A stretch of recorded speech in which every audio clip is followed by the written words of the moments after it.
Hello, আমি কথা তোমাদের সাথে শেয়ার করতে চলে আসলাম 1 জানুয়ারি আমি কিভাবে কাটালাম সেটা। জানি অনেকটাই লেট হয়ে গেছে, তবে ভিডিওটা কিন্তু না দেখলে মিস করবে।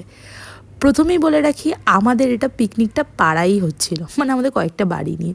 সকাল সকাল ঘুম থেকে উঠে চলে গেছিলাম পাশের বাড়ির ফ্ল্যাটে, গিয়ে কড়াইশুটির কচুরি আলুর দম দিয়ে খেয়ে নিলাম। তারপর দেখলাম তোড়জোড় চলছে দুপুরের খাবার দাবার। দুপুরের মেনুতে কিন্তু বহু কিছু ছিল, তার মধ্যে ফিশ ফ্রাইটা প্রথমেই আমার চোখে পড়েছিল, কারণ এটা মিস করলে চলবে না। মেজদা আমাকে বললো, একটু খেয়ে দেখ তো কেমন হয়েছে ফিশ ফ্রাইটা। খেয়ে দেখলাম বিশাল ভালো, আমার তো ফিশ ফ্রাই অলওয়েজ ফেভারিট। তারপর দেখলাম সন্ধ্যের খাবারের আয়োজন, সেখানেও মেজদা বললো একটু খেয়ে দেখ পকোড়াটা কেমন হয়েছে।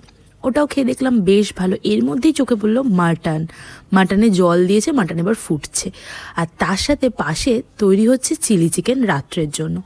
এর সাথে বেগুন ভাজা, মাছ, ডাল, তরকারি কি নেই। তারপরে দুপুরবেলা হয়ে গেল, সবাই খেতে বসে পড়লো। আমার শাশুড়িও আমাকে ফিশ ফ্রাই দেখাচ্ছে, দেন আমি বসলাম খেতে। প্রথমেই আমার পাতে পড়ে গেল ফিশ ফ্রাই, তারপরে ডাল ভাত, মাছ মাটন চাটনিটা না আর দেখাতে পারলাম না। চলো বাই।